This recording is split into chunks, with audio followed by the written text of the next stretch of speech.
the Nostalgia Critic guy, remember? So you don't have to. We've all seen people have heart attacks on message boards, forums, or even sometimes in person. A lot of people view George Lucas as the Antichrist. About what many of us think are just the stupidest things. Comic books, TV shows, and closest to my heart, movies.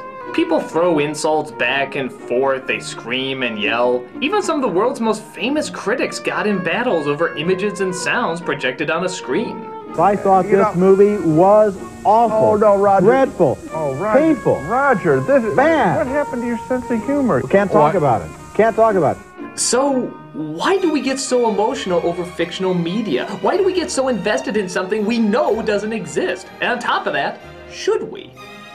When is it right to say this is a horrible representation of something important, and when is it right to say it's only a movie? When film first began, nobody looked to critique it or analyze its storytelling elements. They were just too blown away by how powerful the illusion was. Of course, over time, as we got used to that illusion, we've done better to analyze the impact films could have on us. We got invested in people, stories, and even hidden meanings. Charles Foster Kane walking in front of a mirror isn't just Charles Foster Kane walking in front of a mirror. It can be a visual symbol of the empty abyss that's reflected back to him during such a dark period of his life. But from another point of view, it very well can be just a guy walking in front of a mirror.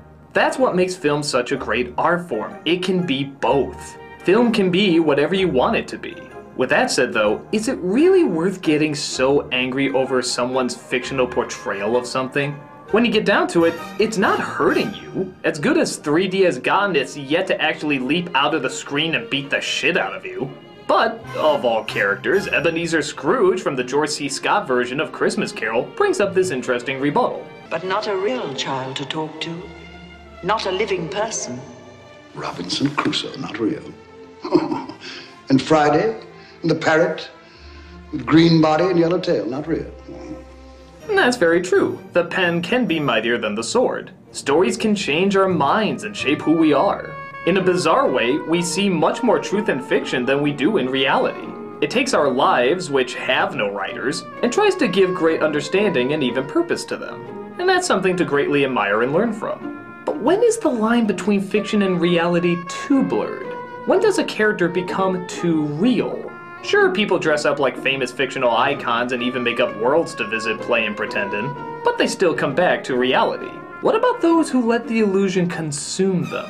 You know who I'm talking about. We've seen many instances both with movies and online worlds where people choose to give up on reality and instead live in the fictional realm either someone else has created or they created themselves. It becomes a problem when you ignore your first life. And many would say, as long as it's not hurting anyone, why can't someone just shut themselves in their rooms, never come out, and live in the fictional world of Middle-earth, Avatar, or their own creations? After all, movies, games, and any sort of fiction is just a means to escape reality, right? Well, as popular as that argument is, I strongly disagree with it. The purpose of fiction is to help us understand reality, not escape it. It's giving into a different time and place to help you understand life lessons. We give in to the world of Oz to realize there's no place like home. We give in to the world of No Country for Old Men to realize the darkness of the human mind might be getting even emptier. There's so many different lessons and different ways to learn them. Even journeys that seem to have no point, like in some comedies or even a few video games. They serve as an outlet to get a few laughs or a little bit of fun at the time, tying back to the illusion helping you in real life, not abandoning your life for the illusion. Playing the game and getting your heart going makes you realize you need a little excitement in your life. And laughing at the misfortunes of what seems like a pointless comedy can demonstrate that you need something more upbeat in your life. Again, different kinds of stories for different times of acceptance. But that's all fine and good when reality dips into fiction. What about when fiction dips into reality?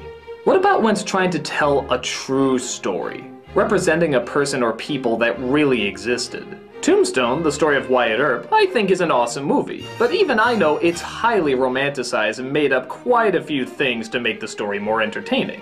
Isn't that sort of crossing a line when you're actually depicting a real person who existed? Saying that scene for scene this is what happened in his life? Well, there has to be an understanding that no film, book, or any written story can fully capture a person. The goal is to capture the spirit of a person or an event because that's as close as we can get. That's why we never say this is a true story, instead that it's based on a true story. And yes, many could get angry at the stuff that's made up about these real-life people, but for others, the focus is to capture a person's spirit through some fiction and emphasize their important actions through a more comprehensible emotional journey. The importance to identify and be with them throughout the entire journey, for many outweighs changing some of the facts. This, naturally, can backfire as well. I went on a big rant about Michael Bay for not putting emphasis on the men who died at Pearl Harbor when a shocking fact that some of them couldn't swim was just glanced over in a line, instead of being delved into like, say, Titanic delved into the shortage of lifeboats. There were several scenes emphasizing the poor safety of the Titanic so you could understand the tragedy of the event even better.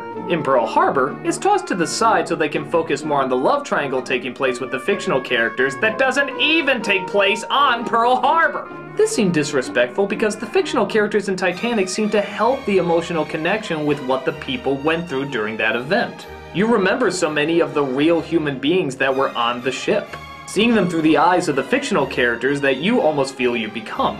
In Pearl Harbor, I barely remember any of the people who died. And that's missing the point of the story. That's when a real-life representation can go too far, when it doesn't capture the focus or spirit of what the person or event could represent the most powerfully. So we have reality interpreting fiction and fiction interpreting reality, but that still leaves the question, when is a story just a story and when is it more than a story? Perhaps like anything in life, the answer is when you feel it can benefit you, let it benefit you.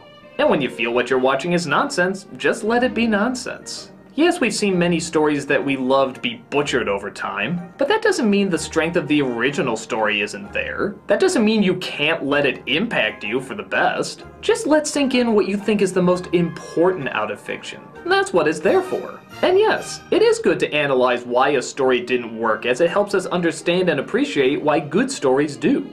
How can you help others tell better tales if you don't explain the problems of the lesser ones?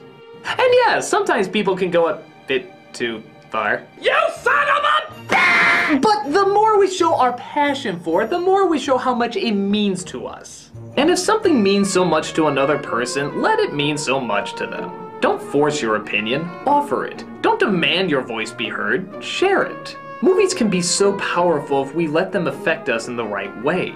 But if they consume you more than you consume them, then chances are you're not choosing the healthy route. So yes, a movie can just be a movie and it can be something more, depending on how you look at it. What it comes down to is what you allow to have an impact on you. And you do have that choice to pick and choose. Whatever makes you better, embrace it. Whatever makes you worse, push away.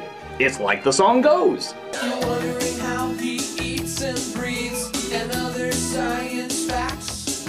Then repeat to yourself, it's just the show. I should really just relax.